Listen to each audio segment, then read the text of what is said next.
કેમ છો મિત્રો? મજામાં છો? હું પારુલ મારી ચેનલ ગુજ્જુ તડકામાં આપ સૌનું હાર્દિક સ્વાગત કરું છું.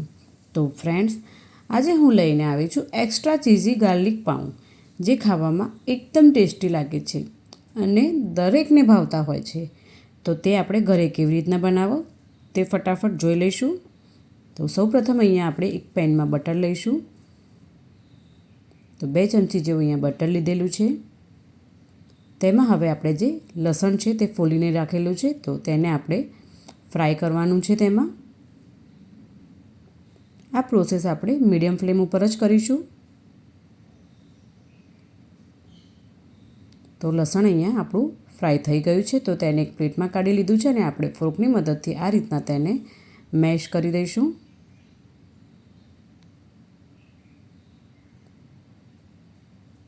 તમારે ખાયણી અથવા તો મિક્સરમાં કરવું હોય તો પણ તમે કરી શકો છો. હવે આપણે તેમાં 2 થી 3 ચમચી ફરીથી બટર લઈ લઈશું. થોડી કોથમીર લઈ લઈશું. અહીંયા ઓરેગાનો લઈશું, ચીલી ફ્લેક્સ લઈશું, થોડું મીઠું લઈ લઈશું અને તેને બરાબર એકદમ મિક્સ કરી લઈશું. તો ફ્રેન્ડ્સ, અહીંયા મેં ગાર્લિક પેસ્ટ રેડી કરી છે. ત્યારબાદ હવે આપણે અહીંયા એક પેન લઈ લઈશું અને તેમાં બટરને સ્પ્રેડ કરી દઈશું. હવે અહીંયા પાઉંને મેં કટ કરીને રાખ્યું છે, તો આ રીતના આપણે પાઉંને શેકતા રહીશું.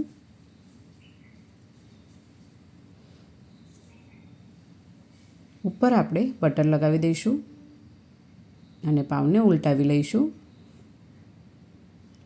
અહીંયા પાઉં આપણે મીડિયમ ફ્લેમ ઉપર જ શેકીશું અને બંને બાજુ એકદમ ગોલ્ડન બ્રાઉન કલરના થાય ત્યાં સુધી આપણે તેને શેકતા રહીશું. અને થોડું પ્રેસ કરીશું જેથી તે એકદમ ક્રિસ્પી થઈ જાય. તો તમે જોઈ શકો છો ફ્રેન્ડ્સ, અહીંયા પાઉં આપણું એકદમ સરસ ક્રિસ્પી થઈ ગયું છે. તો આપણે બીજી બાજુ પણ તે રીતના શેકી લઈશું. તો બંને બાજુ એકદમ સરસ શેકાઈ ગયું છે, તો આપણે તેને હવે સાઈડમાં પેન ઉપર મૂકી દઈશું.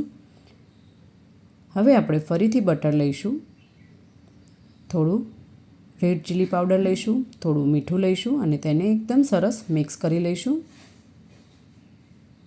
હવે પાઉંને આપણે તેમાં સ્પ્રેડ કરી દઈશું. ફરીથી ઉલટાવી લઈશું અને બધો મસાલો આપણે પાઉંમાં લગાવી દઈશું. ત્યારબાદ આપણે જે ગાર્લિક પેસ્ટ બનાવેલી છે તેને આપણે પાઉંની ઉપર સ્પ્રેડ કરી દઈશું.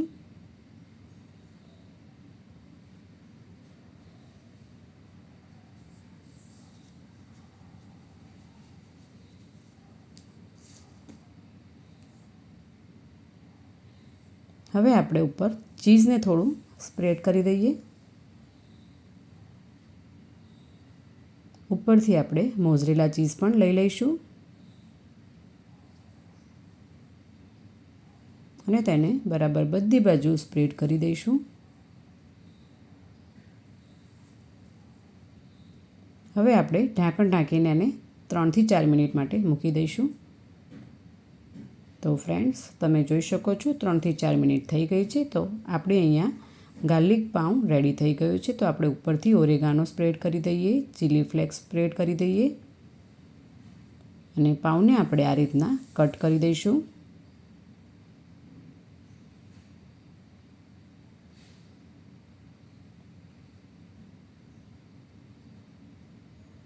તો હું તમને એક પાઉં બતાવી પણ દઉં. તો જોઈ શકો છો ફ્રેન્ડ્સ, એકદમ ચીઝી પાઉં રેડી થઈ ગયા છે આપણા અહીંયા. તો તેને સર્વ કરી લઈએ. તમને પણ ખાવાનું મન થઈ ગયું ને? તો ફ્રેન્ડ્સ, તમે પણ આ રેસીપી ઘરે ચોક્કસ બનાવો અને કેવી બની છે તે કમેન્ટ કરીને મને જરૂર જણાવો. આ રેસીપી જો તમને ગમી હોય તો મારો વિડીયો લાઈક અને શેર કરો. આવી જ રીતે આપણે મળતા રહીશું અવનવી રેસીપી સાથે. Thank you.